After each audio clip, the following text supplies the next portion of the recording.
everybody, and welcome to the December 4th meeting of the Board of Supervisors.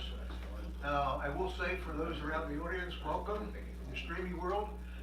We have 4 residents here to visit with us this evening, which is a overflow crowd of the way things have been going. With that said, let's stand and say the pledge of allegiance to the flag. I will lead it tonight now.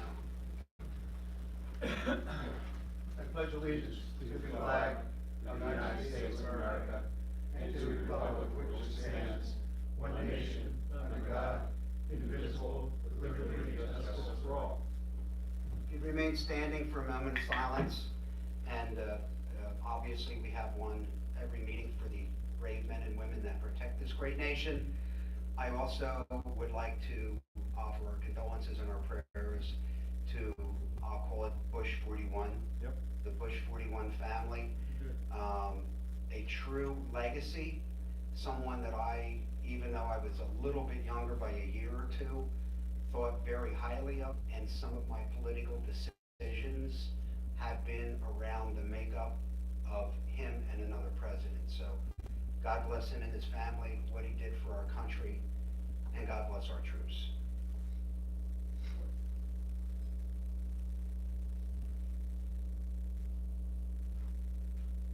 Thank you. Just so everybody knows, for those that are here and also in the streaming world, I may have to move some things around. One of our supervisors, Mike Lynch, is not feeling well. There's a couple of things he'd like to be here to do, and I like to kind of get them done. And then if he has to leave, he has to leave, unfortunately. And then we can move on with the rest of the program. Thanks, Marty. I will come back to everything at the top. I need to go down to old business. There's only one item old business, and that's to consider the fire prevention program. I've been asked to have that tabled. Does anybody have a problem with that? Will I get more information? Who's Corbin? He'll be back in a minute. Okay, that item will be tabled and we'll move on. The next, John, if you don't mind, is the adoption of the 2019 township budget and the 2019 WECO police budget. Do you have any summary you want to provide or anything? And then we'll get on with the for those that may remember this, about a month ago, John presented a program that had the preliminary budget, and this is what would be the final budget for the year. Yeah, Mr. Chairman, thank you. Since the budget was presented to you on November 13th, it was advertised in the Daily Local on November 14th. There's been a handful of amendments to the budget in those intervening 21 days. The biggest one is, given where earned income tax receipts are this year, I think it's prudent to do a downward revision of the 2019 projection. So I've taken $83,885 off of EIT.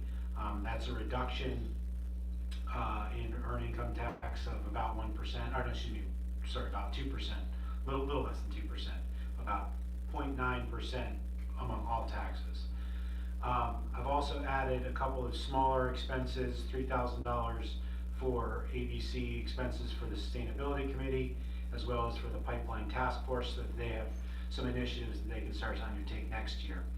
And finally, something we'll be talking about tonight as well, there's been a request for grant assistance for the dam grants, and so I put in $10,000 additionally for that. So all total, that's a sort of negative change to the budget of $99,885, and that means that the transfer from fund balance line item would need to be increased to increased to $425,403.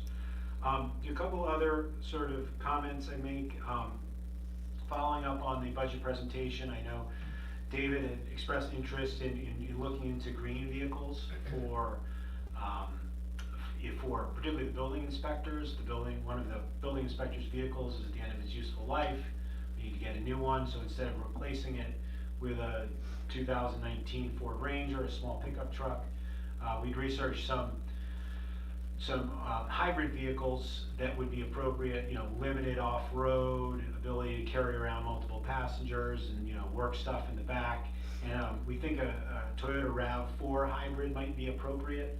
The RAV4 hybrid, the 2019 is going to be coming out shortly.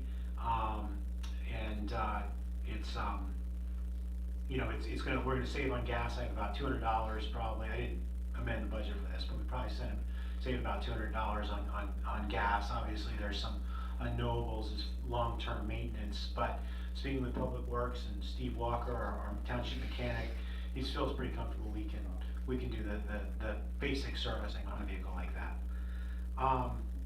So there's a motion here on the recommended motion for adoption that somebody can read off.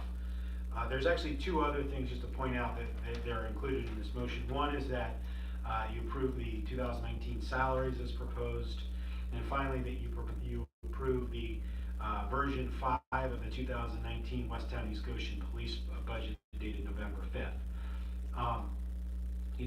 There are, I know, the fire inspector position's been talked about a lot. We can certainly take the money budgeted for that out, or we can make an amendment to the budget later. As I said on November 13th, we're going to have to amend the budget anyways after we get the results of the arbitration in May.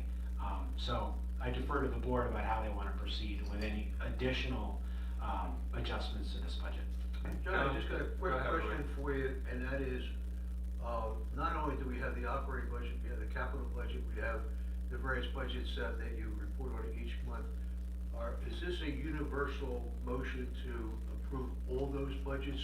It's not just an operating budget, is it? Correct. Also, what we're really doing is you're approving the general fund, like what we call the core function. That's sort of, informally called the core function. So the general fund excluding the pass-through revenues and expenses, the general fund pass-through expenses and revenues, and then separately the other funds. So all of the budgets in this packet are dated December 4th, 2018. So that should cover.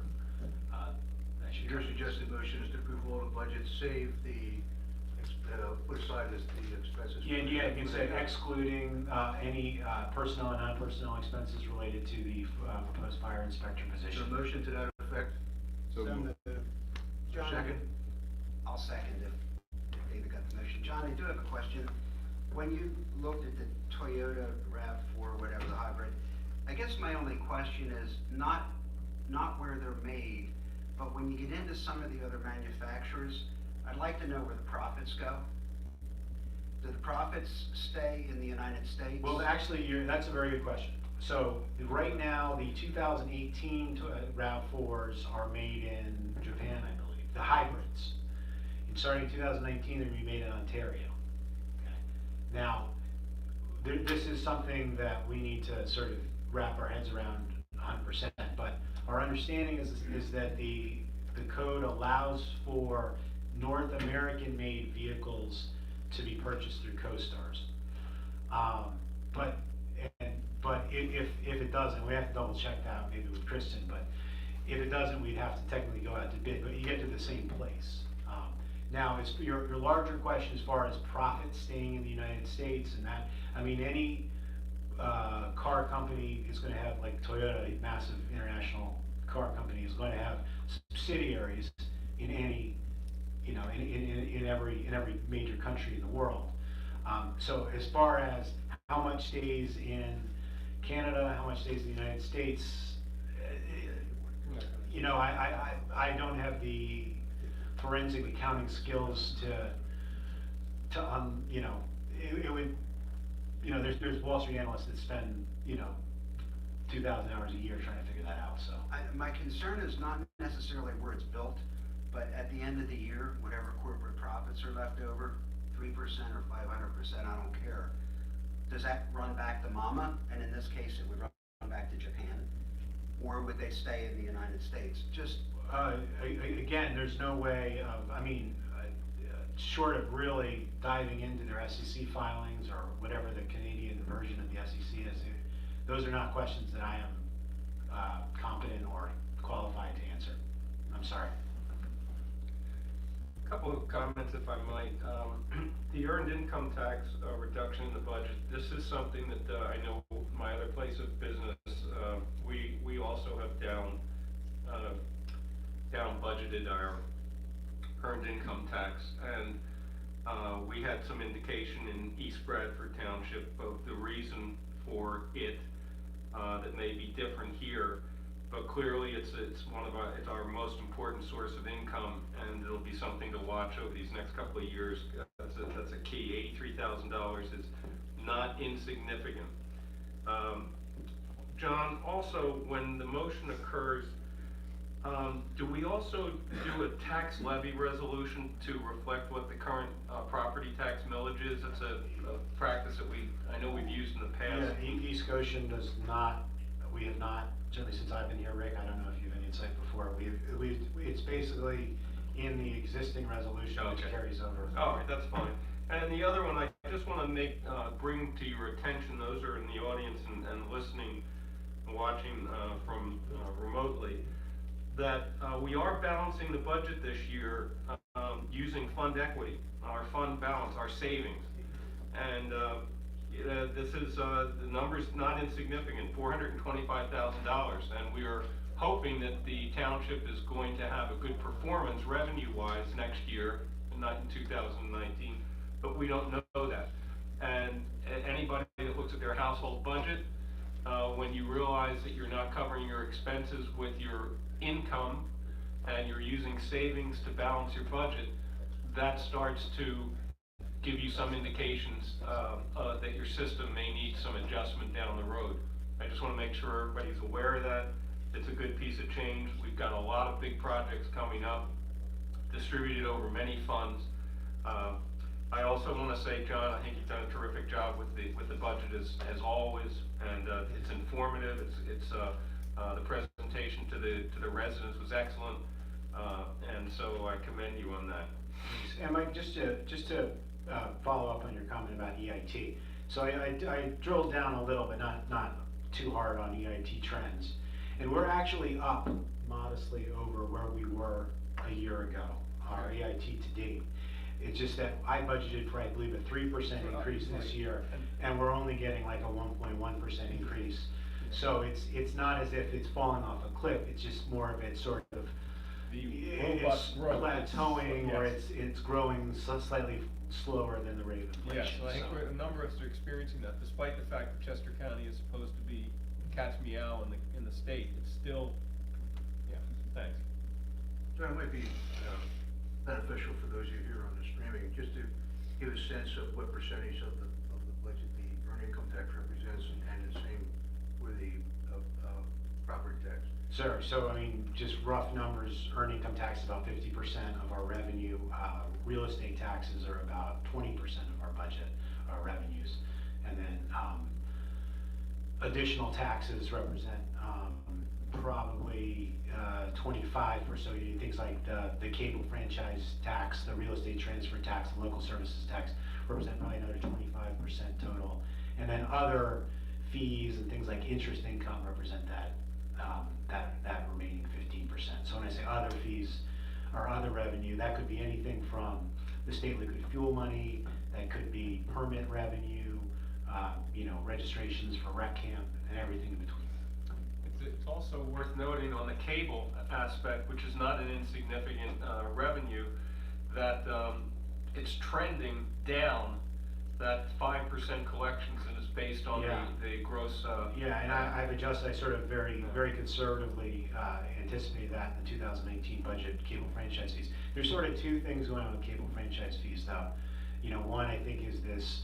The millennials cutting the cord. There's that great, was it Geico commercial of the football coach saying, "We don't quit except for cable," and I think you're seeing that across the country, so that plays into it. But there's also the other factor, and this is, we can't wrap our heads around, but I have a hunch that part of it is related to Hershey's Mill. As you probably know, they have FiOS there, so they switched from Comcast to FiOS a year ago.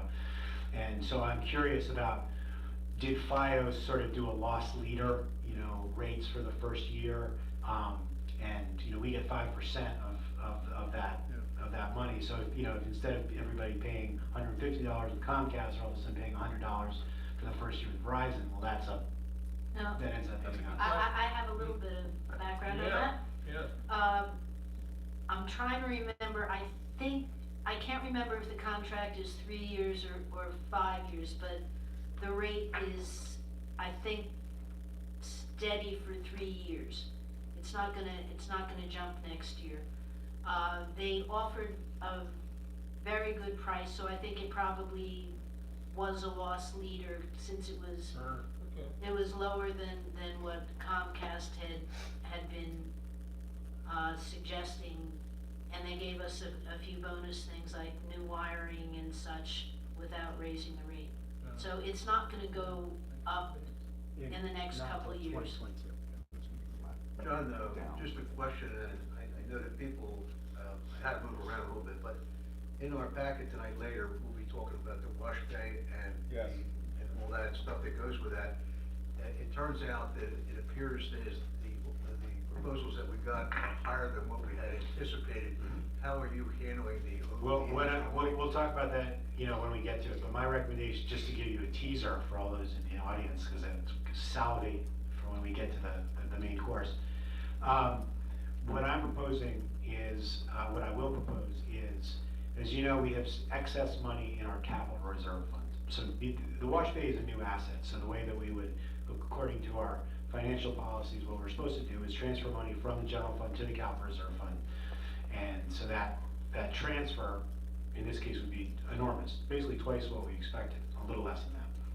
What I'm proposing is we have about $1.2 million extra in that capital reserve fund from years of, you know, putting away money. So if you take the balance of the capital reserve fund and then the value of the aggregate value of the accumulated depreciation of all of those assets, we have about $1.2 million extra. So what I'm gonna propose is when we get there is rather than doing it the way we normally do with a transfer to the general fund, we just draw down some of the surplus in the capital reserve fund. I don't think $550,000, particularly with what we budgeted, is just something that the general operating fund can reasonably absorb. John, I have a question, or should I wait until you get? I have a question on that statement. Should I wait until you get to it? Yeah, why don't we hold up? Okay. Remember, I have a question. Okay, I want to thank everybody. Thank you, I gotta call a question, unless you folks out here have any comments. Anybody have any comments? Oh, I have one more. Judy, you snuck in here hiding behind Ron. I have one more comment, a question. During our 20-day public comment period, did we receive any public comment on the budget? I did not receive any, in talking to Joanne at the front desk, we don't, I don't diligently follow up. Okay. After the first 2 weeks, we didn't have anybody inspect the Okay. public document. That remains always interesting to me. Okay. I'll call a question. All those in favor of the motion on the floor? Aye. 5-0, John. Thank you very much, everybody. Now we're gonna move back up to item number 5, which is the chairman's report. We met in the executive session tonight, discussed a personal matter. We've been interviewing people almost every time we have a meeting for one of our newfound committees, either the Pipeline Task Force or the Sustainability Committee. So it's wonderful to see people volunteering for them. The other item is the U.S. Board of Geographic Names has, and I think this goes back a little bit of ways, but there was a question of how to name the Hershey Mill Barons. And Rick, do you want to talk a little bit about that? Because they finally agreed on what we ought to call it. There's an area in Hershey's Mill located behind the giant shopping center, which is essentially a Serpentine Barons. The board had an opportunity to propose a name for it, and we called the board proposed name Hershey's Mill Barons. At their meeting in November, the U.S. Board on Geographic Names officially adopted that name, and henceforth from now on will be known as the Hershey's Mill Barons. I think there's one in Nottingham. But serpentine is a rather rare rock that was used in the building industry years ago. I'm not sure if any rock from Hershey's Mill was ever used, but the Goshen Grange is our closest example of a building that was built out of serpentine. Well, it's a very rare environment that rock creates. Flora, particularly somewhat to a degree with fauna, with the small things like sedges and or little bugs and the like. But the Sullivan House actually has serpentine in it. I think the Sullivan House, whether it came off of that property when it was originally built, I don't know. But Bernie, have you ever been back there? Have you ever walked back into it? Yes. It's a nice path, and there's a place you can sit and kind of just collect your thoughts for a while. It's a very nice little rep I house. think the house on the corner of Paoli Pike and 352 has serpentine, Yes, that's all serpentine, Bernie, that's right. That is Yeah. correct. But, you know, I think it's great to have the name recognition of it. I want to thank Bernie Greenberg for being here tonight. He's the only resident from Hershey's Mill that's here, so I'm sure that you were. Excuse me? Well, Janet, you're always here. We can't be talking about the audience here, not the board. If you feel slighted, I'm sorry about that, but Janet is here with Bernie, and I'm sure. I'm you- also familiar with the serpentine behind Giant. Yes, I ignored you on that, didn't I? I'm sorry. Yeah, All well, right, let me take it back and just go, I'm sorry. the problem, we don't have the right curvature in this podium over here, the dais up here, we gotta get a different circumference. Okay, that takes care of everything there. We're gonna move down to emergency oh, wait a minute. I'm gonna do emergency services because there is none tonight, unless Carmen has one. You have one? There is none tonight. And we'll jump back. We have ignored up until this point the public comment period. Is anybody here have anything, Bernie, you do? Come on up here, please introduce yourself. Make sure the mic's on so the people in the streaming world can understand what you're saying. And away we go. Not on the agenda.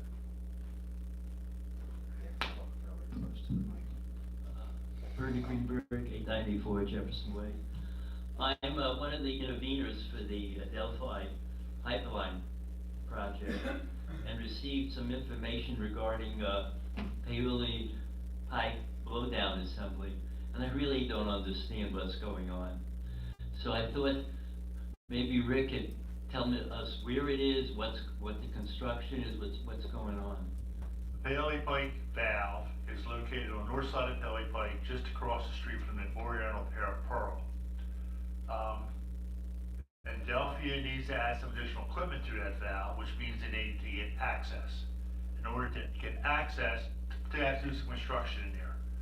One of the issues is that valve is located in the wetland. So in order to, and they have to get a permit to go into the wetland. And the issues are centered around, in order to do the work, they have to put a construction entrance in. The construction entrance is in a wetland. DEP requires that they investigate alternatives. The alternatives would be, essentially, they would have to relocate that valve to some other place, which would essentially be closer to some other residents. And so right now, Adelphi is working through the issues between DEP, and FERC for what they have to go through to support why they need to put the construction entrance in to satisfy the DEP requirements or conservation requirements to do the work on the valve, but why that is has the least impact on the environment and the public as a whole. Bernie, and just so you know, if you don't know where that valve is, it's only about roughly 50 feet off of Paoli Pike. When you're talking about a construction entrance, you're not talking about something that goes a great deal of distance. And if you go down there, you can see it. It's right there, you can't miss it. The only thing over It's here is- across from the park? It's Across from the Oriental Pearl restaurant in Goshen. Oriental The shopping Pearl. center, right across, If right you next come to out the that Wentworth. red light where the Yeah, where the bank yes, is, yeah. if you come out the red light to Paoli Pike, look to your left, and you can see the valve. So that will be a blowdown? Correct. So there Yes. will be, They have to add some additional equipment to that, and in order to get in there, they have to have a construction entrance. And the state has regulations on how long the construction entrance has to be, and the valve is closer to Paoli Pike than the required length of the construction entrance, which means they have to put the entrance off to the side. So they put the construction entrance in to go a little past the valve to comply with that requirement. And again, because they're in the wetlands, DEP says, wait a minute, you just can't have a permit in the wetlands, you have to look at alternatives. And so Adelphia has looked at alternatives, which essentially involve, okay, we don't do anything to that valve there, but we relocate the valve down to, I think they identified 2 or 3 other locations where they could relocate the valve, but then instead of being then it's all of a sudden now it's closer to somebody's house. So again, essentially, and then if you apply for these permits, and we've done it before, you basically have to go through the justification on why what you're doing has the least impact on all things considered. You say there's a valve there now? Yes. Oh, yes. It was Been used there for for the pipeline when it was, It was put in when it was put in when Interstate Energy put their pipeline in. but this will be converted to a blowdown or something. They're gonna add equipment to that valve. The valve will stay. They have to add some Adding equipment equipment. to it. Just upgrading it. Okay. The other question I have is, do we know if Mariner 2 is active, be transporting, natural gas liquids?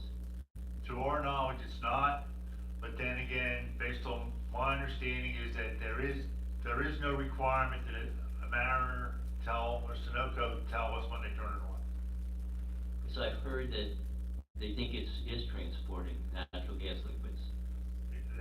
It may be, our understanding is that they made the connections at both ends, but it's also understanding that there is no requirement that they notify, and publicly notify anybody when they turn it on. I would imagine they have to notify the PUC, but I don't think they don't have to make a public announcement. And I'm not sure if the PUC will make an announcement. So the PUC isn't obligated to tell you? I don't know what the PUC, Sunoco, I believe, will notify the PUC. I'm not sure if the PUC has to make an announcement when Sunoco starts pumping. Thank you. Yeah, my view on that, is that they're not obligated to tell us. We've asked, but certainly from a public awareness perspective, emergency services should be aware when we have new NGLs flowing through our township. So I think that's a good idea to continue to contact DTP and insist that they tell us and emergency services when new product starts flowing through Mariner 2. And it's a good point, David, about emergency services knowing. They may know. They may have a notification, and maybe Rick, you might just reach out, ask, who would it be, John Turner or one of those guys at emergency services, whether or not they're aware that it started to ship and operate. And that's important for them to know. I agree, David. There has been a sighting, so to speak, by some of the ship being loaded down at Marcus Hook with this product, and it's unknown whether that's Mariner 1 NGLs or the new NGLs in Mariner 2. So we don't know. And I do think the suggestion that emergency services should know is really relevant. They should know if nobody else knows, because God forbid there was an incident, you certainly want to know that it's Mariner 2, not Mariner 1. And I don't know how else you would possibly know unless they were very good at telling you, which they may or may not be once they have sort of a crisis. So there's a lot going on, and the other thing too, I believe that I'm correct in this, Bernie.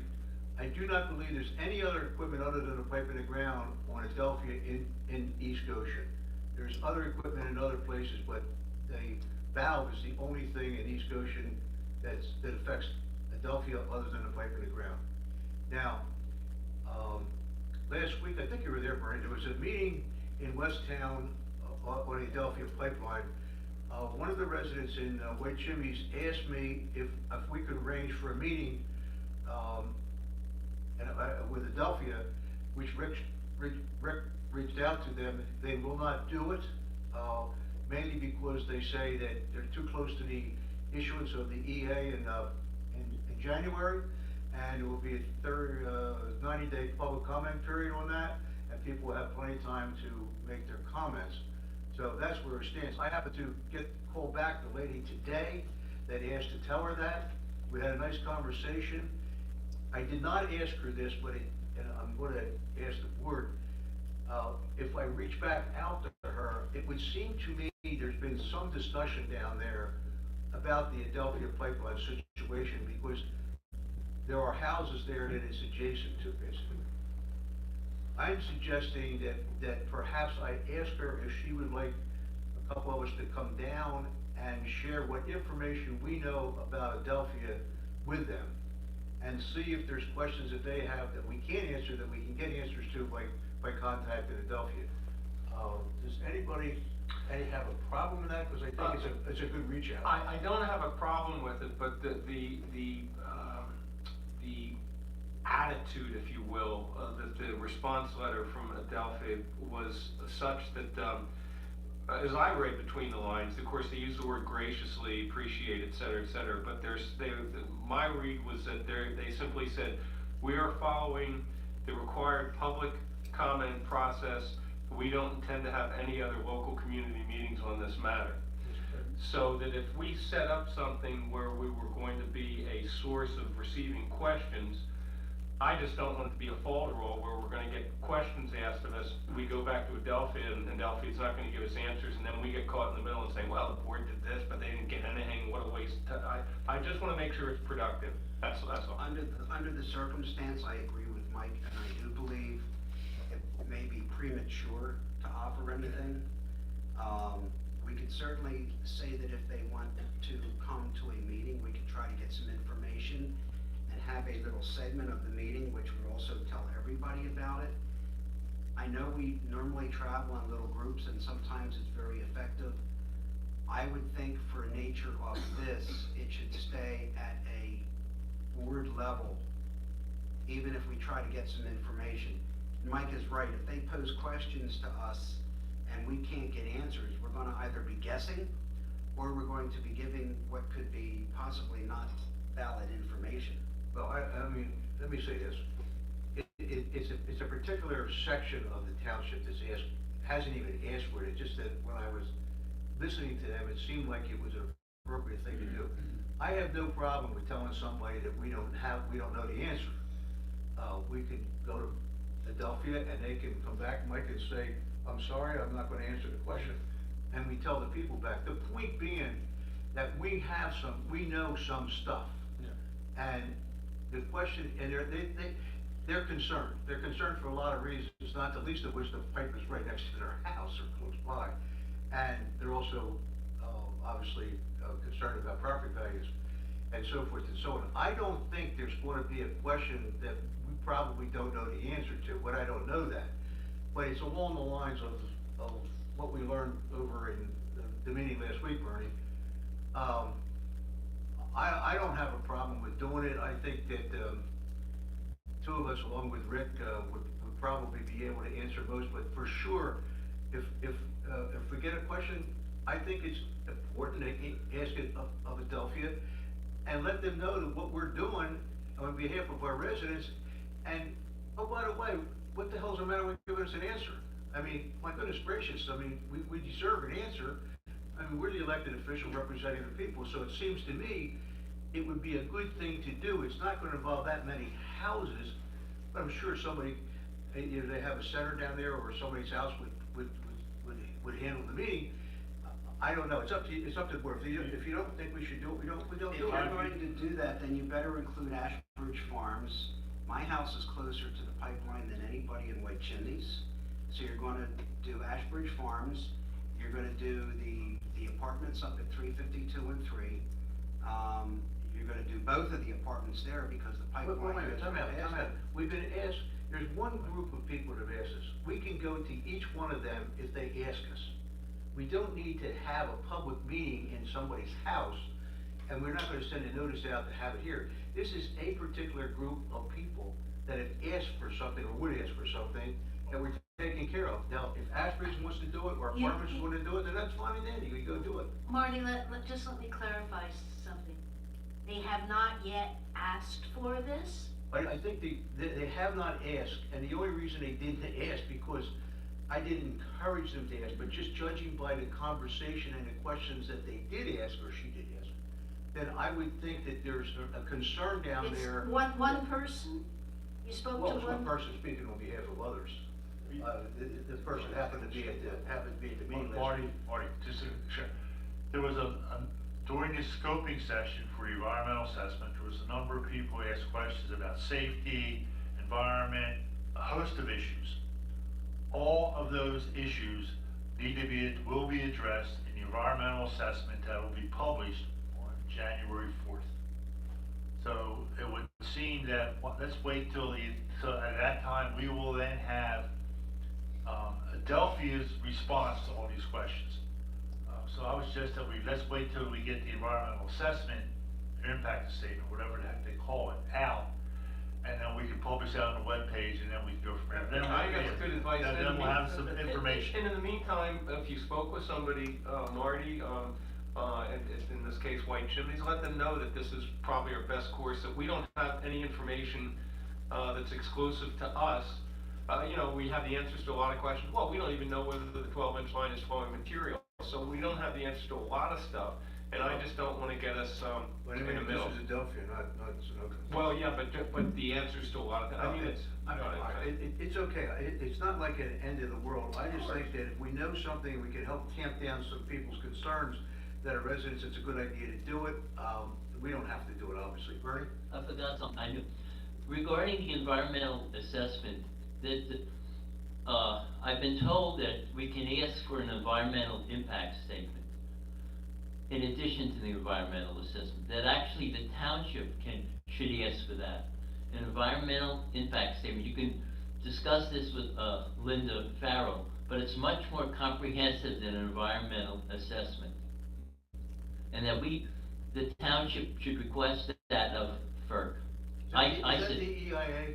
There's an EA and there's an EIS. Yeah. EA is a general assessment, and EIS is much more complete. And The EIA is what they're gonna publish on the 4th of January. I'm told they're going to publish an environmental assessment. Well, I thought I read, maybe I'm wrong, but I thought they were going to put out the EIA. Well, then Because it's done. we should see if it's an EA, we should ask for an EIA or an EIS. Well, we'll probably get it anyway, one way or the other, because we're gonna wanna read it anyhow and find out if we have any questions, because we're interveners anyway. So Bernie, I'm sorry, you're saying that the municipality can ask for an environmental impact statement? Yes, as any intervener can. And I sent my comments to FERC to ask, FERC is going up from January 4th by the 90-day period. Right. But I was told that that's for an environmental assessment. We should ask for an environmental impact statement in addition to the environmental assessment. And any intervener can, there's more weight given to the townships. Okay. That's not surprising. So I think we could wait, but if it's an EA, we should ask for an EI. Okay. Thank you. We'll do that, Bernie, thank you very much. Nicely done. Anybody else? Next, don't forget to introduce yourself. Yeah. Lex Pavlo, 611 South Speakman Lane. So a couple of things, I haven't been here for the last meeting or so. So I didn't have a chance to look at the agenda until I walked in the door here. I didn't see anything on the task force update. I'm kind of assuming that you have a good group of people I know there. Now, Bill's in Colorado skiing. I could have tracked him down, and I saw Judy walk in the door, and I could have tracked her down. But kind of thought it'd be interesting for those who don't show up or in the blogosphere or wherever to see that on the agenda and have a sense of where we We're go. gonna do it under the liaison reports. Oh, is that? We talked about that last week. Okay, so that's where, okay, then that covers that, I'm good. The other thing I wanted to bring to your attention, so one of the things that we're working on at East Goshen Safety and Environmental is we've met with Killian, Dinman, Comita. We're gonna march down to meet with Kearney, who won down in Delaware County. We're also gonna meet with Muth, who took Rafferty's job. One of the things we've been asked as a community group, what would we like to see done with regard to pipelines? It's kind of an interesting ask for a bunch of people. Yeah, really. Yeah, so this is like democracy 101. So as we met with all these elected officials, I have a list of the co-sponsored bills from last year, and I didn't know it until you learn a little bit every time you do some of these things. They die at the end of the session, and then they can either be brought back up or they have to start all over again. So we're in the process of trying to put together our top three for this township. We're not gonna speak on behalf of the whole state, but we've gotten audiences, and thanks in large part due to Ron and Bill, with people who are outside of East Goshen. We're just saying, hey, here's some of the things we're doing at Committa, and Senator Killian was very gracious, and he as much said, if Harrisburg, leadership in Harrisburg doesn't listen that this pipeline issue is a big deal in Delaware and Chester County, they won't have as many seats come 2020. So it was, and he wasn't, that was just him being honest. I was wildly, respectful of that. And he said, if you come back to us, Lex, with your group coming back to us and keeping the Board of Supervisors in the loop, maybe we can start cobbling some of this stuff together up and down the pipeline. So you said, the first time I ever came to these meetings, you said, we can only do so much, and what you have to do is get elected officials. And even a Greek like me can figure out, if I listen to a wise man, and wise group of men, and a wise woman, and that's what we've been trying to do. So I wanted to take tonight to at least tell you that as slow and deliberate as some of these things take in terms of time to get accomplished, we're making some headway. And to have those people say that, the elected officials say, give us your top three. And of course, Andy, we spent an hour and a half with him, and it kind of goes on and on. We can't even vote for him, but we respect him. Committa, different story. She's really got her foot on the gas. And Killian said, I'm going to take Rafferty's stuff, and I want to lead some of that with Andy and co-sponsor.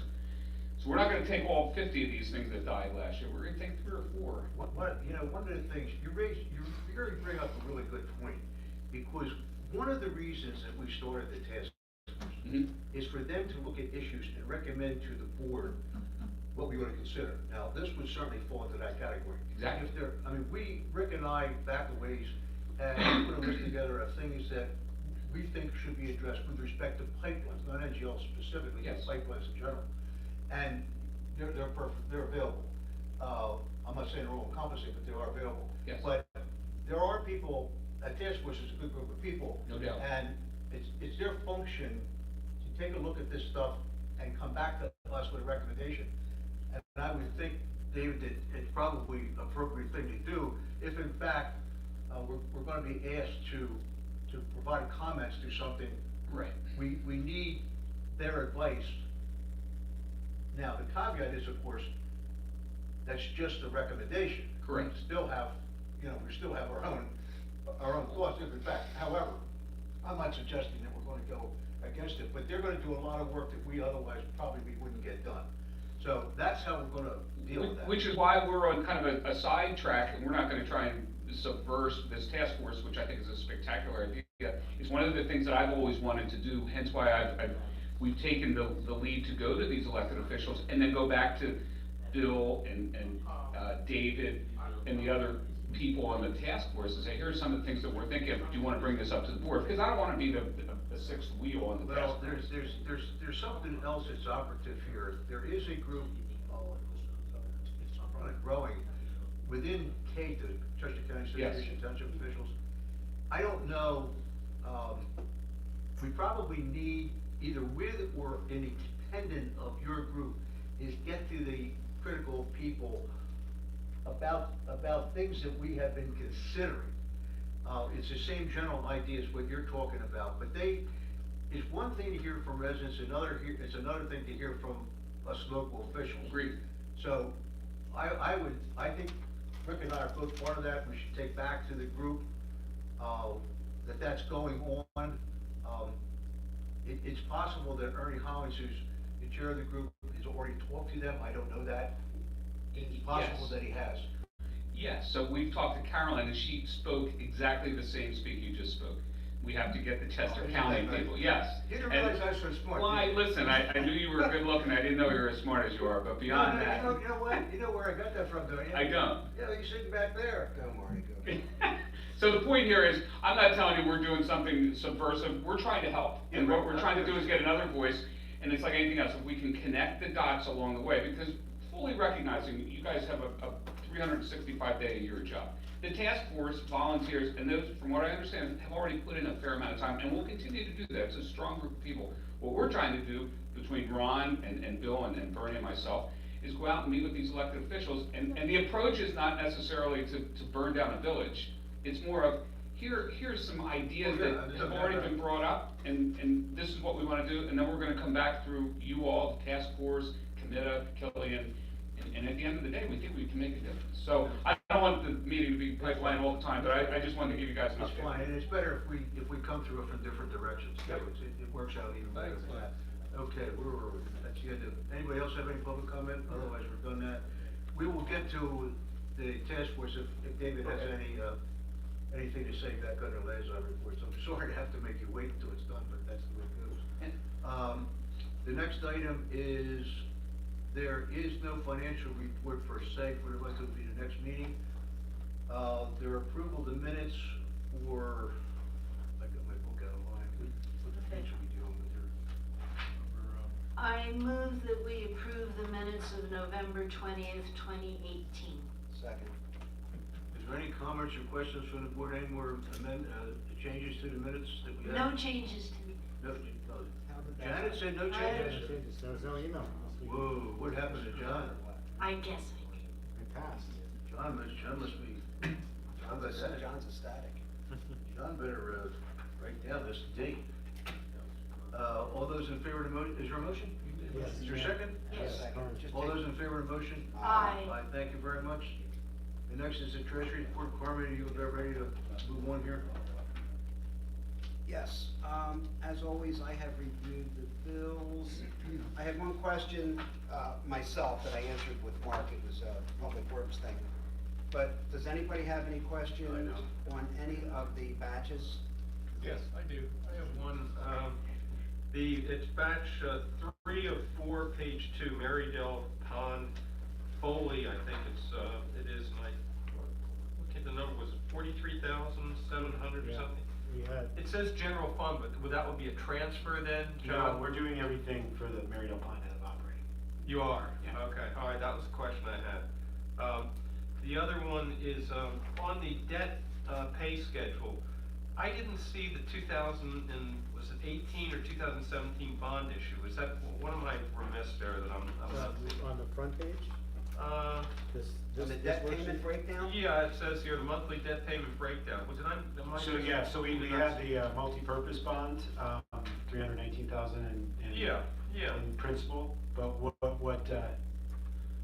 can you be more specific with, oh, you're saying, Yeah, oh, we I did see the what you're bond saying. issue, what was it, last year or this year? Oh, I see what Or you're saying, the 2018 or 2017 is not, you know what, you're right, we didn't update that, a good catch. Mr. Well, I know it was a No. piece of change, so I It figured. was a piece of change, let's get that on there. I know you've got it in your Yeah. bell house, but, all right. Sorry, we just, these things go on autopilot. Oh, John, believe me, I understand. I understand. Don't let it happen again. Okay.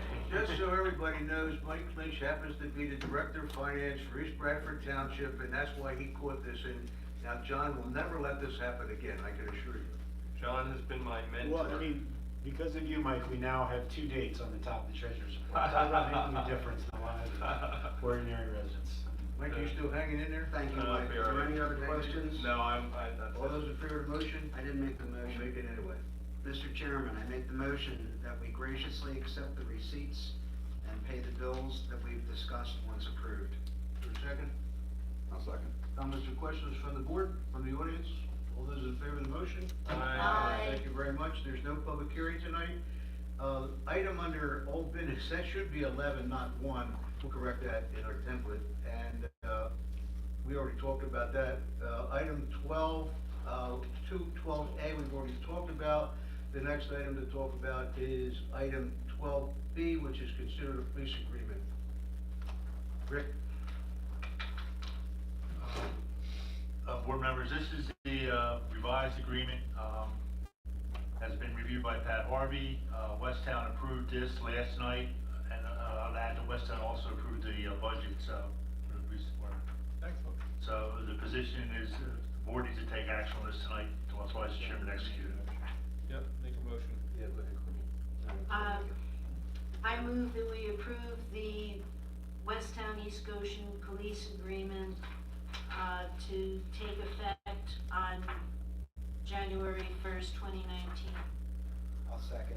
Is there comments or questions from the board? Wait a minute, John, Anybody. I'm thinking, I think I'm not sure that we've made a motion specifically to adopt the police budget, did we? Yes. Yeah. Did? Did? So when you did you said. Okay, that's fine, that's Yeah, fine, I just we couldn't did. remember. Anybody out in the audience have, there's been a lot of work done on this, this is a lot of love went into this thing, just in case anybody It's a wants to living know. and breathing document. But this is our partnership agreement. Yes. That's what you need to know. This is the WEGO, this is Westtown, our partner. This isn't the police contract per Rick, se. is there anything that's different on this one from the ones that we have done before that should be noted? I think the biggest change is that this basically puts everything back under the hands of the commission. So the operation of the police department, I want to say, I hate to use the word in the beginning, but when the police department was initially created, in 2002, we created in the beginning, we created a police commission, which was tasked with operating and running the department, making decisions. In 2011, the board changed that and reduced the role of the police commission. And now this one, based on our attorney's advice, now puts it back into the operation of the police department, puts it back into the hands of the police commission. More active engagement. So, Janet, workload will increase. Janet's our police commissioner. Janet's our police commissioner, so her workload will increase.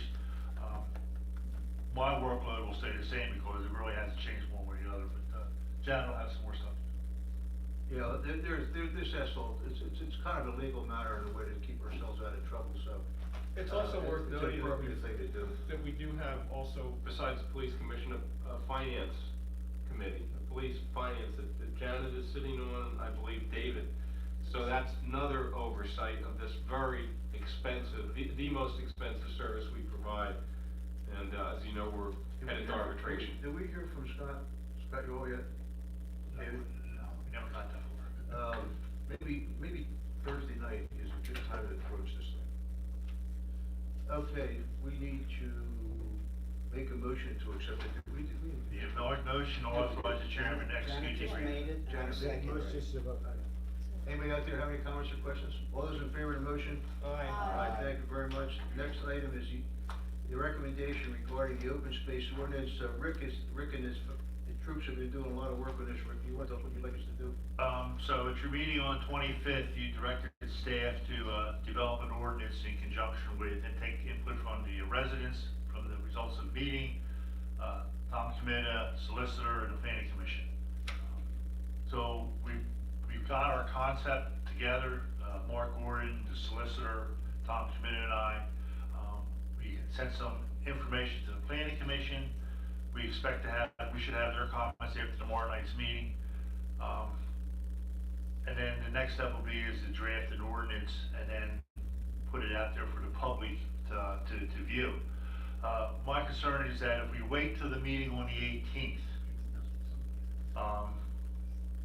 and then the board says, okay, put the letter out there, Christmas is the following Tuesday. So any letter you send out, and we look at, the letter won't go out till like Wednesday, at the earliest, it's going to get lost. So what I would suggest that tonight, the commission selected, the township select a date in January. We'll finalize the ordinance, we will send it out to everybody within 1,000 feet of each of those properties, and invite the folks to that meeting, and which Tom Committa will be there and Christie can there, and they can roll out the ordinance. This will give everybody over 6 weeks to know about the meeting. I looked at the school calendar, there's no conflicts with any, I think there was one minor concert or something, but it was isolated for one school. And the dates we're looking at are the 22nd or 29th of January, which is the 4th or 5th Tuesday, which so the board is typically already booked for those nights anyway. I mean, Are we going down to the school? no, I was saying is, one of the residents, the last time when we did the last time on the 25th, commented there was a presentation on vaping at the high school, and that she felt that a lot of people would not be able to come to our meeting because that was a bigger issue. I'm just saying is as, when I looked at the school calendar for these couple of dates in January of next year, there was no concert schedule. Whereas I was we were trying to get our notice out far in advance so that, everybody will know about it, and that we're not, hopefully not, conflict. Mr. Chairman, I'll go ahead and make a motion that we direct staff to schedule a meeting for the presentation of the draft open space ordinance for either January 22nd or 29th, 2019, and send out the appropriate 1,000-foot letter. I think he's asking for which date. Yeah, 20th, 22nd, 29th, which date? Both are good for me, pick one. I'm good with either one. I'm good with you. I would take the 22nd, get it over with. Then I'll amend my Wait on Mike, motion. wait on Mike. Mike, 22nd, Mike? 22nd is, what's that? Tuesday. Have the Futures Committee that night. No, they were gonna have to, he'll be here. Okay, well, then I can, I don't wanna insult them, I can commit to that. I've been going there, they're not gonna be insulted. 22nd at B. Okay. Okay, just for those that are interested in this, we can seat about 100 people in here. So the first 100 people that arrive on the scene are gonna be able to get seats, and at which point we pretty much have to shut down and close the door because we're not allowed to have any more people here. The other thing too, as we committed at the last meeting, a couple weeks ago, we will have, or they will have for us, the alternatives under the R2 ordinance that are applicable to the properties up on Hershey Mill Road with respect to the various, things that they can do, and it will show that the density of each one of those things, and also what, we could also discuss the difference in the ordinance with respect to each one of them. So that'll provide probably all the information, that the board needs. It is possible that we might need something else, but I doubt it. I think there'll be a lot of work done between now and then, and I think it'll be most effective for for not only us, but you folks in the audience to have, these handouts that will show the density of each one of the alternatives under the R2 ordinance for these large lots. I think we need to make it clear that, there are 4 properties subject to this, and we're using one of them as an example. Yeah, there's 4, although there's one of the 4 that has a conservation easement over it that limits the amount of development. So the reality is there's really only 3. One being the price track up across the street from the school, the other one being the Schiffer property around the corner from the Hershey Mill Road property, which is, the name of the family is, what's the Schiffer? No, the other one. Lewis property. So it'll be interesting, there's only 4 properties, but, it'll be interesting to see how this shakes out. Do you have anything else, Rick? You made a motion? No, Farmer made the motion when the 22nd. There was no second. Who's second? Second. Okay, well, anybody out there have any questions? All those in favor of the motion? Aye, thank you very much. That takes care of that. The next item is, Wash the bay. wash bay. Farman, you get to ask your question about the wash bay. Ready for your question? You had a question? I did. Well, I mean, I just to reiterate, what I'm proposing is I that, remember the question. that this be paid for out of the capital reserve fund from the surplus of the capital reserve fund with no corresponding transfer. And this brings up my question. There you go. Mr. Assistant Manager, I don't disagree with the rationale. Is it prudent to do that and take money out of capital reserve, even though we consciously know that it is basically overfunded? And the reason I say that is my concern are future boards. If we make, even if we say this is a one-shot deal where we're taking money, robbing Peter to pay Paul, however you want to say it, we've now set a precedent that I don't believe this board has done, possibly before I was on it. And I don't know if that's a good precedent to set, realizing that some future board may say, oh, we have some extra money here, and they've set a precedent by already drawing from it. Right. That's my question. Well, I mean, I think that's a More of a valid, statement no, I than think a that's, question. I think that's a valid point in setting kind of, procedural precedent. But I think the alternative is paying for it out of the general fund and having to raise taxes 2 years earlier than we otherwise would. At the end of the day, Carmen, our credit rating is based on the fund balance of our general fund and our capital reserve, and our operating reserve fund, not our capital reserve fund. The fact that we have excess money in one pot of money that's not restricted is credit positive, obviously, but it doesn't get factored into any of the calculations. So to the extent that we want to in the future access capital markets, we need to have a general fund, operating reserve fund balance that is sufficiently high as relative to our annual revenues. So, I mean, certainly, in my job, the most sacrosanct thing is the fund balance of the general fund. Right. And just drawing down 550,000 or whatever the number is a huge hit for taxpayers. And also should be noted that the board in the past has agreed to a certain percentage of the general fund balance, and this would violate that ratio. Or, I think more to the issue is, when we have a planning session in May, every year, and this is not unexpected to have, so to speak, this extra money in the capital reserve. We kind of knew that was gonna happen. And it was there to use for these kind of things. Now, John, back when we first developed the budget, we thought we knew what the cost was going to be for the flush bay. Were we still going to take it all out of capital reserve? No, Were we so I gonna take it mean, out? just going back, I did some sort of dusted off some notes. So in 2017, we budgeted a whopping $120,000 for this project. I think the idea then was gonna be just a roof on top of a sewer line that we could kind of, pull out when we needed to. Then in 2018, we deferred the project. We recognized, hey, this has to be more than just kind of a temporary structure. We had this number of $385,000. It didn't come out of the air, but we couldn't find the email or the report that it came from. But we suspect there was some, thoughtful analysis that went into the $385,000. Obviously, right now, across the board, and this isn't specific to our project, this is across the country, you're seeing escalations in construction contracts for quite a bit. And so, there's sort of a perfect storm quality to when we went out to bid. Maybe if we'd done this in 2013, maybe 385 wouldn't be so crazy.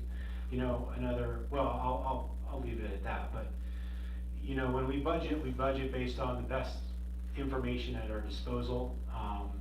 And, sometimes we hit it, we hit the nail on the head, sometimes we whiff and we whiff there. Still on my question. An alternative, I don't know if it would be a good one, is it worth any thought?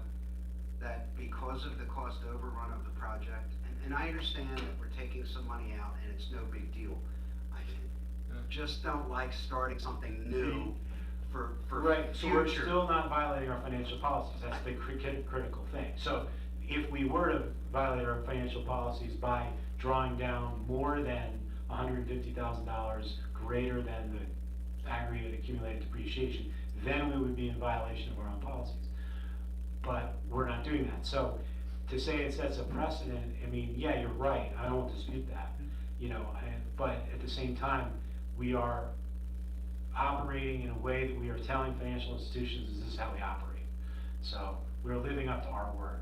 The only other way to do it is what I was trying to get out may not be acceptable, and that would be to put money in for 19 and put the balance in for 20 and do it in 21, but that really is not No, yeah, gonna so work. we're again, I reiterate that, Mike has alluded to it, or we've all alluded to it one way or another. When, during a normal economic cycle, when it was 2010 all over again, remember we were all pinching pennies and taking staycations, worried about losing our jobs or financial uncertainty. When it's boom times, the saving rate ironically goes down, and we spend more money than we save. And I think we're at the top of that economic cycle right now, and we have to have the foresight to not deplete our general fund balance, and we're not in a position right now where we can overfund reserves. We hit the sweet spot for that in 2012. We did it exactly right. We survived the financial downturn perfectly, so now we're in a situation where we can comfortably draw down some of those surpluses. And I think frankly, you know, I'll give you an example, and I'm sorry to monopolize the conversation. DEP cracked down on PennDOT about its lack of wash bays. Okay, obviously PennDOT's a much larger operation than East Goshen is. So PennDOT put up 19 $4.5 million wash bays. These things are 2,500 square feet. That's like, that's the footprint of It's a UPS. a house in Clock Tower. I mean, that's $4.5 million each. If you just think about that, that's San Francisco real estate prices. You know, we are $550,000 by any measure. You know, it keeps the DEP at bay, no pun intended, and you know, it gets us out ahead of the game environmentally, and you know, just preempting any issues with them down the line when they could come after us and say, hey, you need to have X, Y, and Z on top. And that's this year. Next year, PennDOT's got to do another 6. Yeah. And another 6 of that. And the other comment about a precedent, anything this board does cannot bind a future board. I understand. So if a new board of supervisors comes in and decides that a capital reserve fund was a dumb idea, we should draw it down and we'll, you know, we're not gonna do that anymore. They have the ability to do it. That's their prerogative. I think people have to realize that this is part of the stormwater management system. It's not something that we just decided to do for the sake of trying to do it. Don, I missed that. Did we budget in this year's budget for any, what did we budget in the capital reserve for this year? Pardon me? $385,000. How much? $385,000. We're about 150,000 off. More than that. Yeah. 200. Being somewhat sensitive to what Carmen said, and I thought he was gonna go this direction, is there any reason, we were planning to take that out of the general fund, correct? We're planting $385,000. Yeah, that's what I mean. Yeah. Is there any reason not to do the same thing next year, but take the incremental difference out of the capital reserve? In other Well, words- I mean, I would say that right now, the 2019 budget, or 18 year-end projection is pretty much balanced based on the fact that we're not doing the wash bay in 2018. So again, guys, the longer we can go without drawing down fund balance, the better off we're gonna be as a township. I can't. And remember, stress this we're enough. already balancing the budget with $400,000+ of fund savings. I have two points. One is there any, well, first of all, this is a good example of the contingencies that are ahead for us in these big projects. The unknowns, and I'm gonna refer to the dams and the parks that we're creating. I'm referring to the Carter Trail, Paoli Pike Carter Trail.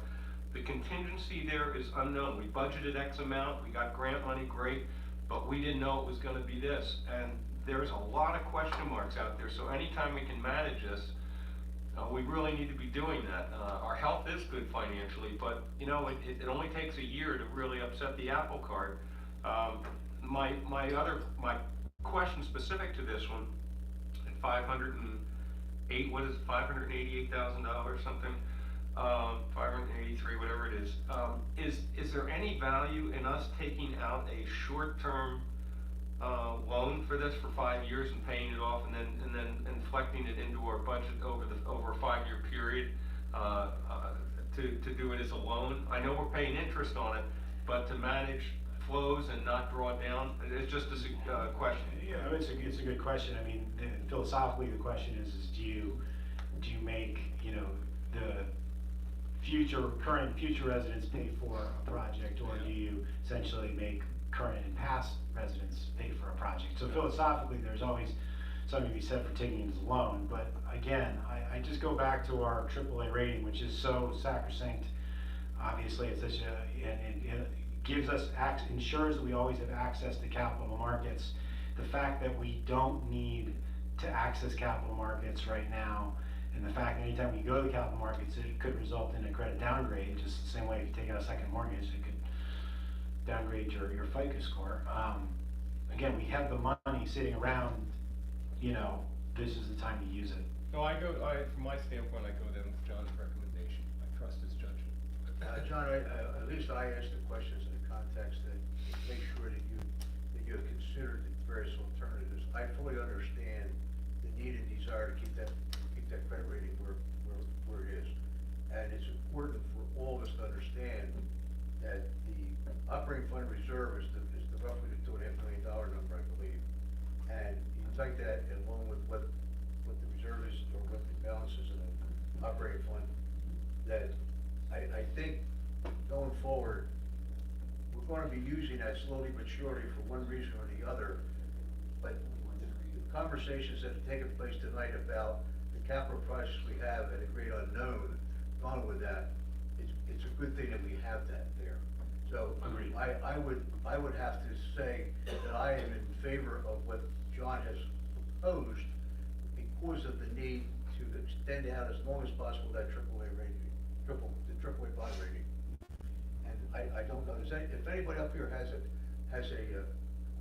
feels otherwise, I think it's worth sharing that now, but I just have if my not, then we'll take, have we made a motion? I'll make it now. Mr. Chairman, I move that we reject the bid from Megan Khan, I forgive the pronunciation, for a non-compliance with the bid specifications and award the bid to FW Harder in the amount of $593,648. Second. Is there comments or questions from the board? Is there any comments or questions from the audience? I would like to extend an offer to you, when this thing is done and open, at our opening and ribbon cutting ceremony, if anybody would like to have a shower after that, we will be more than happy to provide it. Bring your car over. No. Slight fee. No, Don't. Bring your car over. For $50 a wash. Okay, all those in favor of the motion? Aye. Thank you very much, 5-0, John, thank you.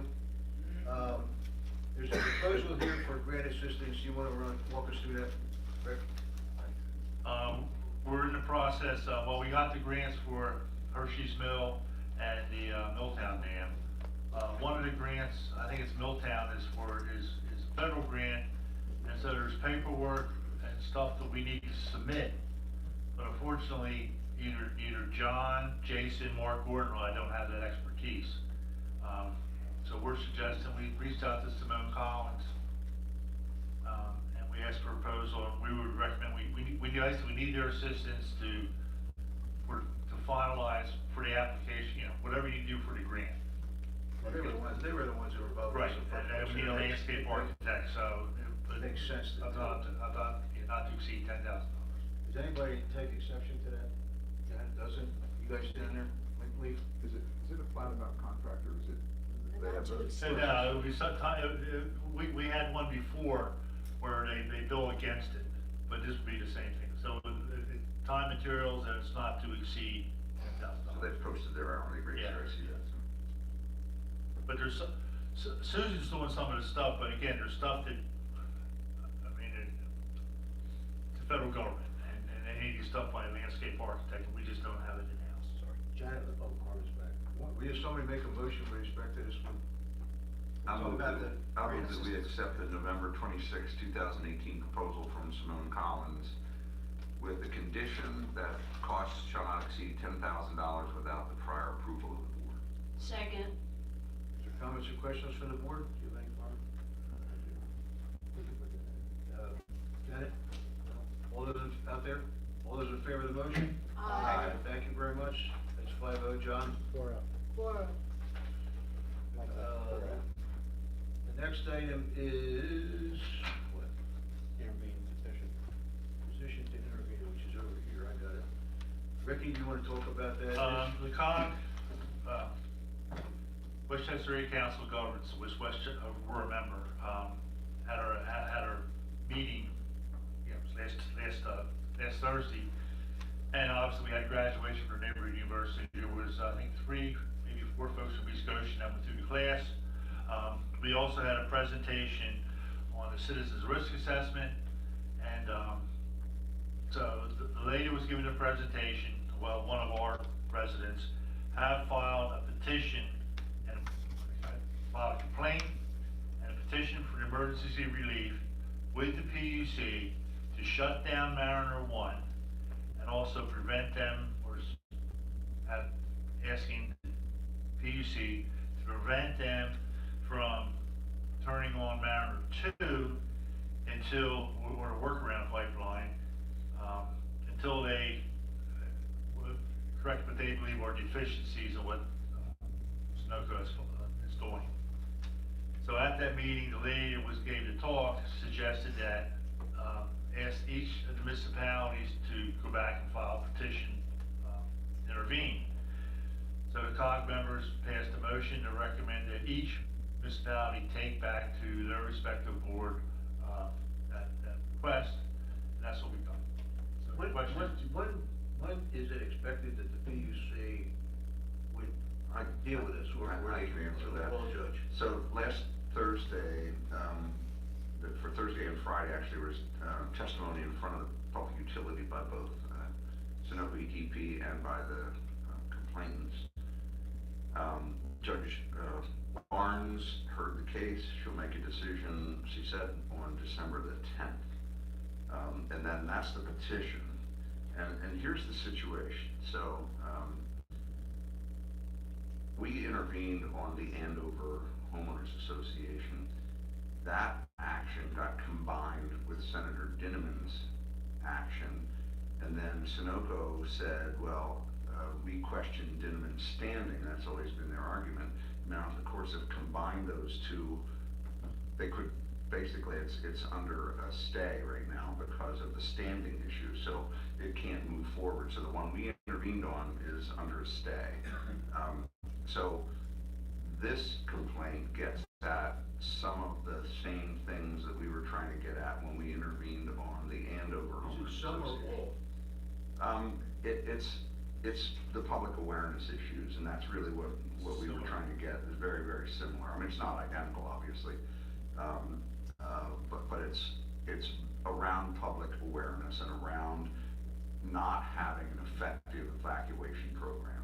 That's the key thing, is that that they feel that being told to go outside, don't start your car, don't make any phone calls, run away, because we have a uniquely vulnerable population in East Goshen Township, with the nursing homes and schools and senior living, over 55 communities where people aren't as ambulatory, near schools and churches, that the public awareness and evacuation is simply not effective, and it doesn't meet the requirements of an effective evacuation program. So that's the gist of what's happening. So Does the letter have to be submitted prior to the 10th when they make it, when she makes it? no. So the before the 10th, that's the complaint before the petition before the PUC. We can still intervene on the complaint, which isn't heard yet. So we have some time to decide on that, but not a whole lot of time. But I myself, as a personal preference, in order to comment on something, I like to read something to make sure that I understand what it is that they're asking, and to make sure I agree with what they're asking. I agree with that. I've read the complaint. So I haven't seen it, and I would like to read it before I decide what I want to do. Now, do we have enough time to do that? Well, we won't have enough time to intervene on that. We will not have enough time to intervene on petition, but we can always jump in on a complaint. Is the petition regarding an emergency situation? Yes, so the petition, you have to file a complaint, which is your cause, which is Right. basically your right. And then the petition is say, oh, wait a minute, this gripe is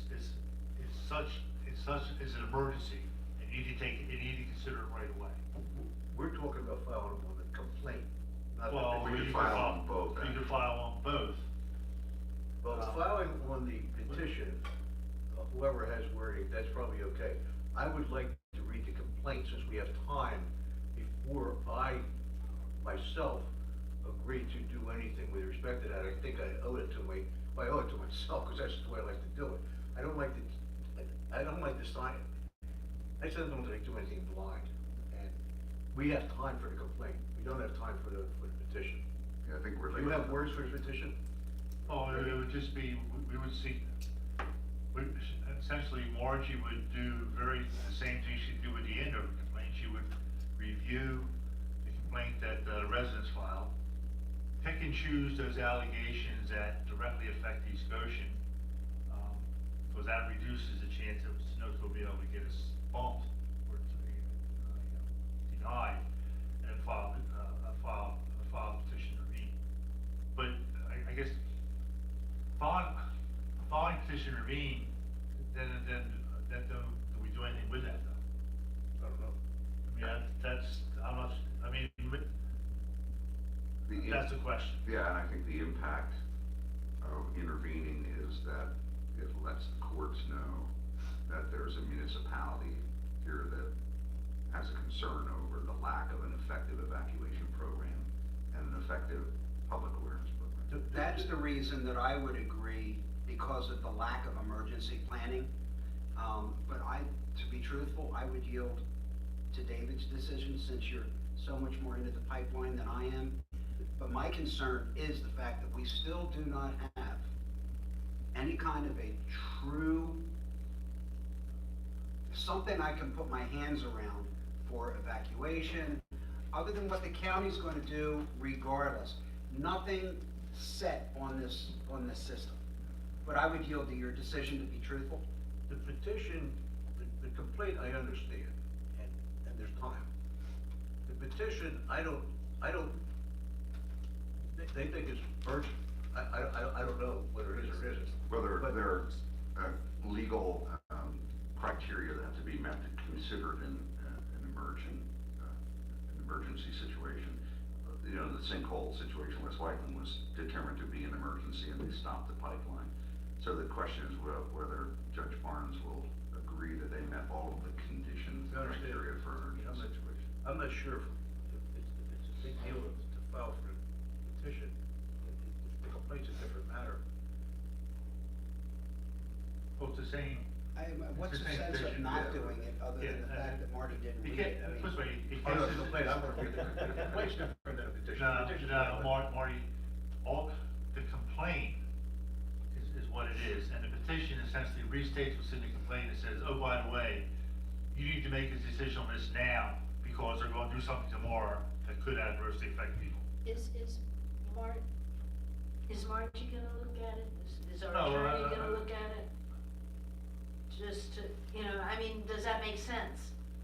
Yeah, Have her I mean, I look read at it, it's not real long, it's not it's Yeah. very specific, I think it's It's 30 pages, yeah. but 9 of it is the meat of it.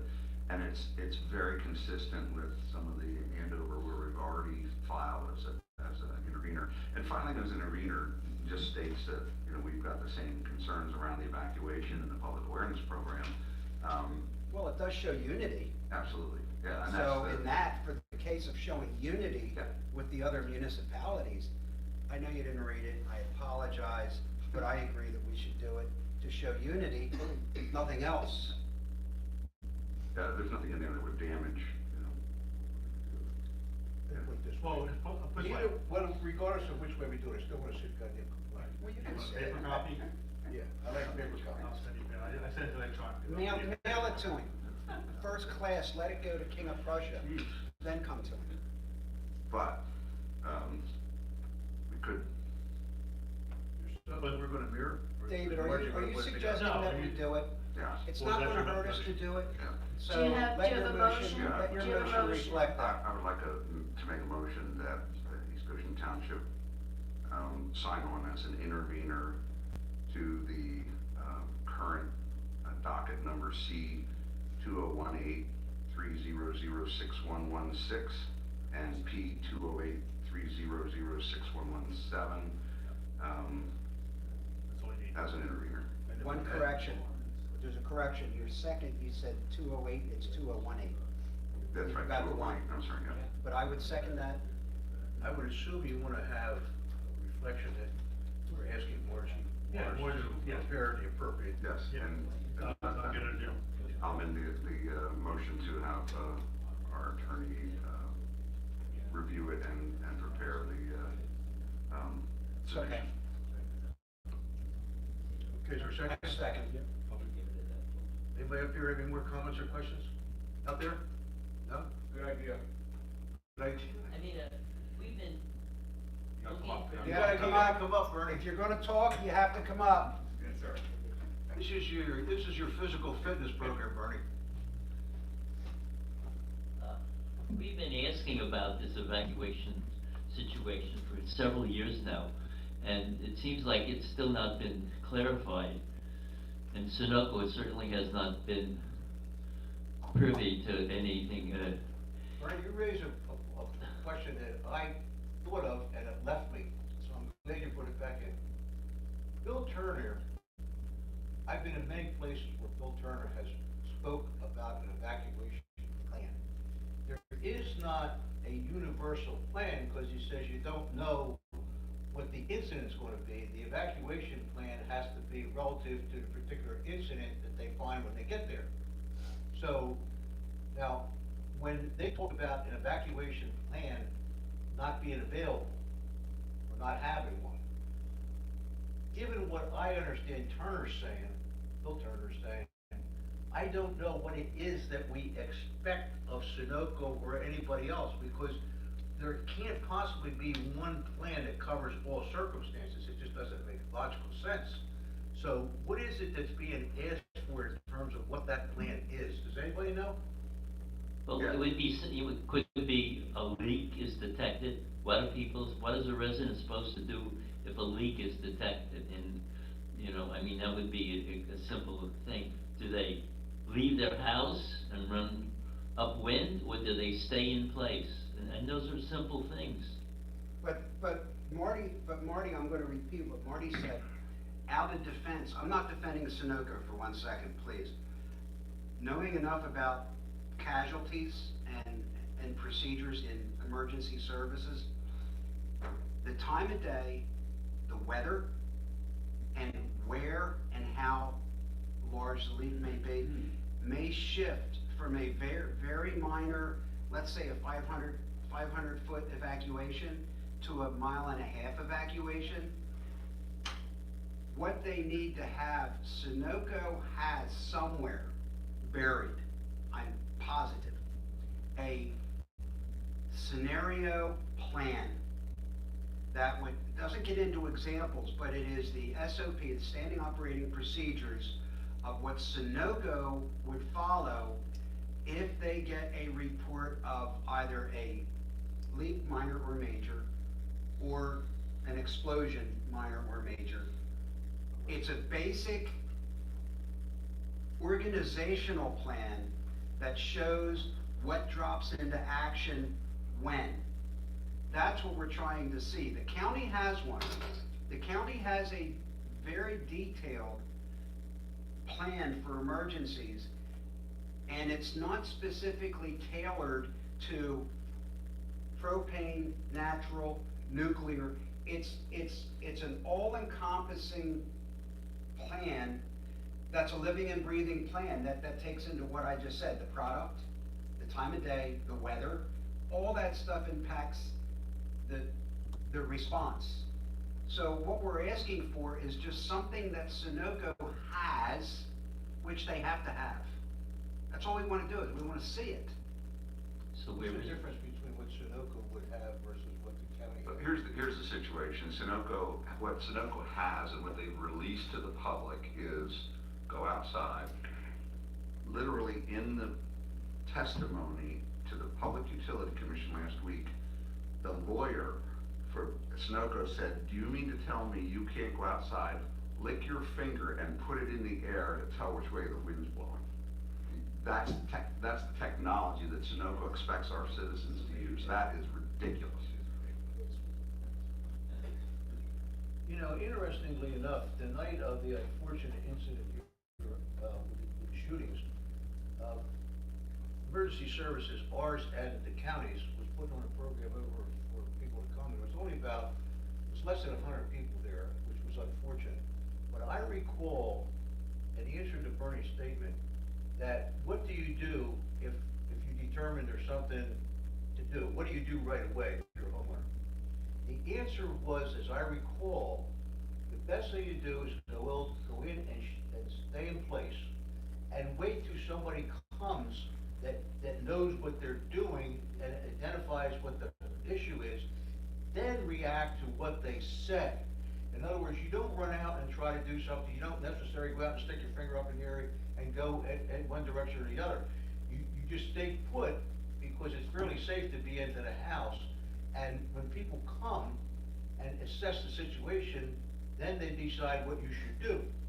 Now, Mr. that Chairman, seemed to, that seemed to make sense to me. And Mr. Chairman, the issue is that we don't have a communication system that tells people what to do. They're gonna set up a perimeter outside the blast area, and everybody inside the blast area, we don't have a way to, an effective way to communicate with all those people. That's what this is all about. That's what they're asking for, and I would like to call the question. Well, I'm just trying to get my arms around it. Let's Let's call- call the question. Well, I We hear can you, but talk all it's the- just all like we anybody want else, tonight. you're allowed to make a question. If I recall correctly, our emergency services, our first responders, have a plan that coincides with what the county plan is, with respect to how they integrate each other's operation. Now, if that's true, and they're suggesting that people stay in place, it seems to me there is a plan. Now, I'm not questioning whether there is or isn't, I'm just saying, this is what was said there, and unfortunately, there was a lot of commotion that night because cell phones were going off, and all kinds of stuff was happening because of the shooting. But I thought they really did an effective job, and I'm kind of recalling by my memory. I am not suggesting that there's a problem. I don't know if there's a problem or not. I'm not suggesting we don't do what we're suggesting. I'm just trying to get my arms around the fact is, what is it that we're really asking of? Because my understanding is Sunoco came, emergency services, Bill has said, and I've heard him say this, that they got enough information to make their plan. That's what he says. Bill Turner has said that a number of times that I've been in his presence. They received from Sunoco enough information to make their plan. Now, it seems to me, since they're the ones that are taking care of everybody, they then went down to the emergency services people in each, like ours and everybody else's, and came up with a miniature plan, a sub-plan for that particular township. And where's the copy of that plan for residents? Well, I don't know Look, that. we can talk about this till 11 o'clock. It's a question Marty has. I'm saying it's information that we should gather, but I don't want to kill it tonight. Let's go with Dave's recommendation. If we need further information, let's do it. Ron?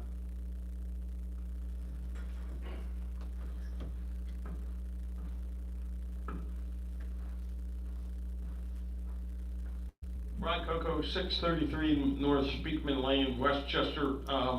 Not to beat a dead horse here, but, I think the problem that we've had for the last few months is that expression, perception is fact. And the perception in this community is there isn't an adequate plan of notification in the event of a catastrophe. I think we all recognize there can be, different types of events. It can be, a small leak could be catastrophic, but I think what the community is asking, and that's why I think we support to continue to focus on this, is we should have in this community a comfort level that if something happens, somebody knows what to do, and there's a system in place to notify the people. I have all the respect in the world for the first responders, but what does a person do in Bellingham? It's on the second floor, and there's a catastrophe. How long is it going to take a first responder, somebody to go to that person and tell them what to do? So I think this isn't really rocket science. It can be complicated, but I think as a resident, I think what we're asking is that there needs to be a better comfort level in the event of some kind of a catastrophe. And from what I've seen and heard from Sunoco or from first responders to the meetings we've gone to, that information may be there, but it's not being communicated to the residents. So it may be at some level, but it's not down to the residents level. And that's what I think we like the township to continue to focus on, and, appreciate everything, David's doing. I think he's got a good grasp of what the issues are. Thank you. I agree. Let's vote on it and move on. Anybody else? Question, all those in favor of the motion? Aye. Where's your oath, John? I will still say that there can't, what I have heard them say, Bill Taylor and others from the emergency services group, there's no way to communicate with anybody, resident or otherwise, until you know what the situation is. And that situation comes about being identified by Sunoco and/or the first responder there, depending upon the circumstances. There is no way of notifying anybody until somebody identifies what's going on. And the suggestion was, because of that, people are best served to go in and shelter in place, whether it's a building, in Wellington, or a home. That's what they were told. That's what was said. Now, I'm repeating what I heard. Now, I'm not suggesting that we don't do what we're gonna do. I am suggesting that we've been told, because Melissa Bernardino was the one that asked that question, and some of us were there when it was planned for that program, and they did, to my opinion, a terrific job. And it was pretty clear that you can't do something till you know what's going on. I mean, you can't communicate anything to what's going on. And then that gets into the whole issue of, once you know what's going on, how do you communicate? And they realized they got a real problem with Ready Chesto for a number of reasons, not the least of which is hardly anybody's signed up for the doggone thing. And so, Marty, I gotta get home. the point of the matter is that somebody's gotta tell people this stuff, because people say that there isn't. There is. Marty. And I'm not saying it can't be improved, but I'm just saying that it can't happen. You can't tell somebody what to do until you know what's going on. Marty, It's impossible. Marty, it's not what the county has to do, it's what Sunoco is required to do under their public awareness program. The county has a plan, and we have a plan for the evacuation. Sunoco has obligations under their public awareness component of the law. And that's what the argument is over. That's not the county plan, it's what Sunoco's obligations are under the public awareness part of the pipeline regulations. I will never take back what I'm saying now. I have all the confidence in the county and in this township and other townships to work our plan. Sunoco has to give us their plan. That's what we wanted in this whole thing. So there's no sense going any further with it. David, you're right. Mr. Chairman, is one any other matter? We have two things. One, the Paley Pike Trail will involve improvements to the median on Paley Pike. And so we need a motion to authorize the chairman to execute the agreement with PennDOT that if we put the improvements in, we're going to maintain them. And then the other agreement is the Paley Pike Trail will essentially involve the relocation of various utilities. If you recall, we had to relocate our manholes when they repaid 52. Well, Aqua wants us to relocate, adjust their castings, their risers or valve stacks as part of the project, and they will reimburse. They want us to incorporate at PennDOT or incorporate their adjustment to their castings in our contract, and then they will then reimburse us for that amount when the work's done. What, no, wait a minute. Can you repeat that? That just went right over my head. When you do a project that involves working a road right away, Right. either the utility adjustments to raising and lowering manholes or castings, Right. are either done by the utility, Or the but, municipality. or they have them do by the contractor. And so, because we're doing this project, and Aqua has stuff that has to be relocated, they want us to have PennDOT, whoever lets the contract, incorporate the adjustment to their castings into the contract. And then they will be in what we end up paying, and then they will then reimburse us for it. But they're gonna reimburse They're us gonna 100%. yeah. So But it it's costs just- us nothing out of pocket. Correct, but the challenge otherwise is then you then gotta wait to you can't proceed with the project till they do the castings, and then it just fouls up the schedule. So it's simpler and easier if whoever gets the contract also has to do the castings adjustments. And if our stuff's involved, we'll do the same thing. Just makes the job this. So, there's a motion to, There's two motions, is there you can combine them into one motion for, yes, authorize the chairman to execute both of the agreements. So moved. Second. Comments or questions for anybody? Out there? All those in favor of the motion? Aye. Okay, number 14, there isn't any, because we did that. As far as liaison reports, David, you're gonna be the focal at every meeting about, is there anything that's going on with a task force that people should know about? I don't think so. The pipeline task force met for the first time. We prioritized the May 16th recommendations of the group that we had put together. We basically broke it into 4 categories of work, and started to talk about priorities. At the next meeting, we'll talk about priorities and begin to move that agenda forward. As I recall, our initiatives were around legislation, communications with residents, and emergency services and evacuation programs. So what we just did is consistent with what the task force was working on. So that's the liaison report. While you're at it, why don't you do the sustainability one? Sustainability hasn't met yet. We interviewed 2 candidates tonight. I'm gonna make a motion that we approve Mary McCluskey as a member of the Sustainability Committee. Second. While you're at it, you might just want to indicate why we didn't improve the other one. No. Don't even deal with it. No. I'll just make outside the motion, I'll just make a comment that we interviewed other candidate who had an availability issue, who was excellent, so we'll hope that we'll be able to engage her in the process at some point. I agree with that. Thank you very much, David.